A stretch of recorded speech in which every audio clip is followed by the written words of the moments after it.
মক্কার লোকেরা যখন জানলো যে মুহাম্মদকে এত হুমকি ধমকি দেওয়া হচ্ছে, তারপরেও সে তার মিশন থেকে বিরত হচ্ছে না, সে এক চুল পরিমাণও পিছপা হচ্ছে না, তাহলে কি করা যায়? এবার সর্বশেষ তাদের থেকে একটা প্রস্তাব দেওয়া হলো।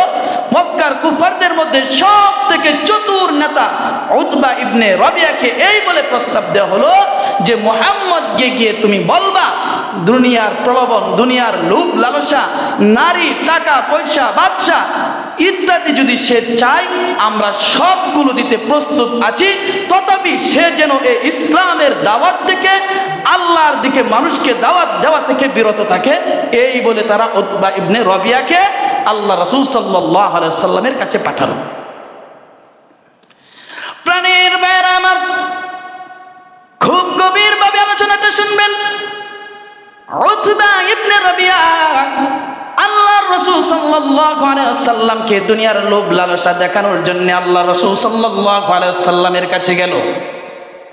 আল্লাহ রাসূল সাল্লাল্লাহু আলাইহি ওয়াসাল্লাম তখন মক্কার এক কিনারায় নামাজ পড়তেছে। একটু আওয়াজ দিয়ে বলেন সুবহানাল্লাহ। আল্লাহ রাসূল সাল্লাল্লাহু আলাইহি ওয়াসাল্লামের নামাজ শেষ হলে উতবা ইবনে রবিয়া আল্লাহ রাসূল সাল্লাল্লাহু আলাইহি ওয়াসাল্লামের কাছে এসে বলে, ভাতিজা, তুমি হচ্ছ এই মক্কার বুকে সম্ভ্রান্ত গোত্রের লোক, তুমি একজন উচ্চ বংশমর্যাদাবান ব্যক্তি, তোমরা কেন মানুষদেরকে এক নতুন ধর্মের দিকে আহ্বান করছো? আমাদের বাপ দাদার ধর্মকে অপেক্ষা করে তোমরা নতুন ইসলাম নামক এক ধর্মের দিকে মানুষদেরকে আহ্বান করছো। ভাতিজা, এর দ্বারা তোমার উদ্দেশ্য কি, তোমার মাকসাদ কি বলো? যদি তোমার উদ্দেশ্য হয়, যদি তোমার মাকসাদ হয় এর দ্বারা তুমি অঢাল ধন সম্পদের মালিক হবা, তাহলে আমার কাছে তুমি তোমার এই মাকসাদটা, উদ্দেশ্যটা বর্ণনা দিতে পারো। আমি গিয়ে মক্কার নেতৃস্থানীয় লোকদেরকে এই বিষয়টা জানাবো, তারা তোমাকে এত ধন সম্পদ দিবে যে তোমার মতো ধনাঢ্য ব্যক্তি আর মক্কার বুকে কেউ হবে না। যদি তোমার উদ্দেশ্য এটাও না হয়, যদি তোমার উদ্দেশ্য হয় যে মক্কার বুকে তুমি বাদশাহী করতে চাও, তাহলে এটাও আমার কাছে বলো। আমি মক্কায় গিয়ে মক্কার নেতৃস্থানীয় লোকদেরকে বলবো, ভাতিজা মুহাম্মদ রাজত্ব চাই, বাদশাহী চাই। যদি আমি তাদেরকে এটা গিয়ে বলি, তারা সেটাও মানতে প্রস্তুত আছে। তুমি কি বাদশাহী চাওনি? বলো আমার কাছে খোলাখুলি ভাবে বলো। আর যদি তোমার এই বাদশাহী উদ্দেশ্য না হয়, যদি তোমার উপর কোন খারাপ জিনার আসর করে থাকে, আর এটাকেই তুমি বলছো যে আল্লাহ তাআলা তোমার কাছে ওহী প্রেরণ করতেছে, এটাকেই তুমি মানুষের নিকট আল্লাহর ওহী বলে বর্ণনা দিতেছ, বলতেছ, যদি এরকম হয় যে তোমার উপর খারাপ জিনের আসর করছে, তুমি সেই জিন সরাতে পারতেছ না, তোমার কাছে টাকা পয়সা নাই, এটাও আমার কাছে খুলে বলো। আমি মক্কার নেতৃস্থানীয় লোকদেরকে গিয়ে বলবো, ভাতিজা মুহাম্মদকে জিনে ধরেছে, এজন্য তার জন্য একজন ভালো চিকিৎসকের দরকার, তারা সেটাও প্রস্তুত করতে রাজি আছে। প্রাণের ভাইয়েরা, আমার প্রাণের বন্ধুরা, উতবা ইবনে রবিয়া এই কয়েকটা প্রস্তাব মুহাম্মদ সাল্লাল্লাহু আলাইহি সাল্লামকে দিল।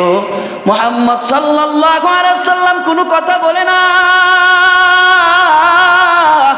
কথা না বলে কালামে পাকের থেকে একটা সূরা শুনিয়ে দেয়, আর রহমান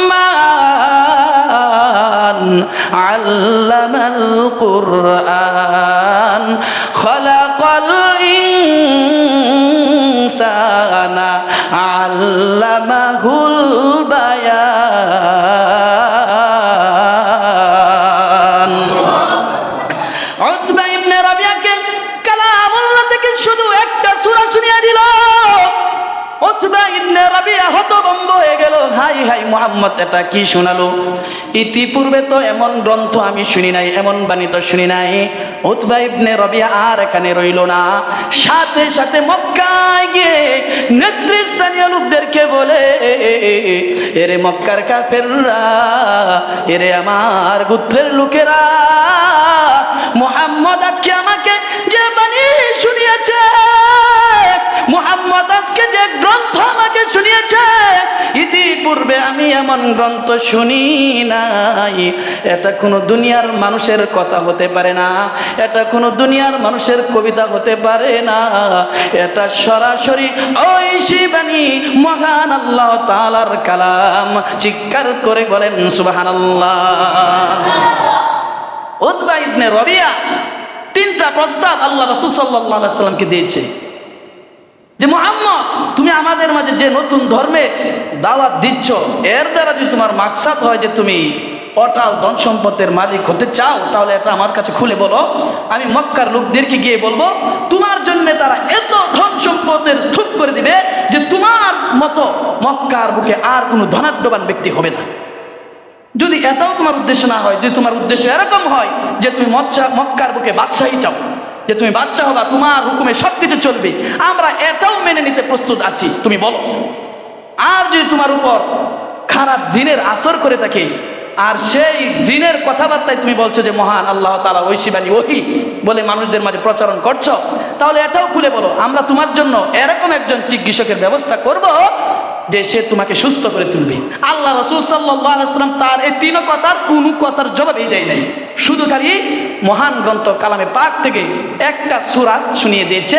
আর এই সূরা শুনে উতবা ইবনে রবিয়া হতভম্ব হয়ে গেছে। হাই হাই, এটা তো কোনো দুনিয়ার মানুষের কথা হতে পারে না, এটা তো দুনিয়ার মানুষের কোনো বইয়ের কথা হতে পারে না, এটা তো দুনিয়ার মানুষের কোনো কবিতা হতে পারে না, এটা সরাসরি মহান আল্লাহ তাআলার ঐশী বাণী। এই কালাম শুনে সে সরাসরি মক্কার কাফেরদের কাছে গেল।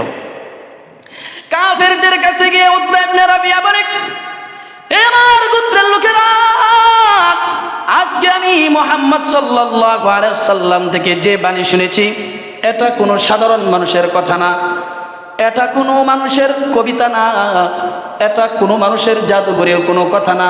মুহাম্মদ আমাকে ঐশী বাণী তার প্রভুর কালাম শুনিয়েছে। আহারে, তোদের কাছে আমার জোরদার আবদার যে মুহাম্মদ যে মিশন নিয়ে ধরার বুকে আসছে, তোরা কেউ মুহাম্মদকে কষ্ট দিস না। সুবহানাল্লাহ বলেন। মুহাম্মদকে কেউ কষ্ট দিস না, মুহাম্মদকে সামনে যাইতে দে। মুহাম্মদ তো আমাদের ওই ভাতিজা, আমাদের ওই বংশের লোক।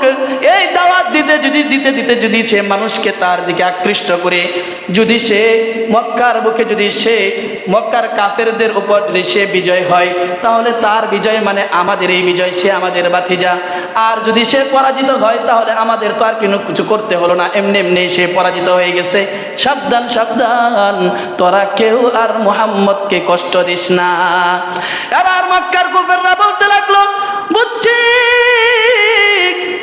আমাদের সব থেকে চতুর নেতা উতবা ইবনে রবিয়াকে ওই জায়গায় পাঠাইছি ভালোর জন্য, আর মুহাম্মদ তাকে বুঝেছি জাদু করে ফেলেছে। নাউজুবিল্লাহ বলেন। মক্কার কাফেররা বলতে লাগলো যে মুহাম্মদকে বুঝি, মুহাম্মদ সাল্লাল্লাহু আলাইহি ওয়াসাল্লাম বুঝি আমাদের চতুর নেতা উতবা ইবনে রবিয়াকে জাদু করে ফেলেছে। এই কথা বলে তারা উতবা ইবনে রবিয়ার কথাটাকে উড়িয়ে দিয়েছে। চিৎকার করে বলেন নাউজুবিল্লাহ।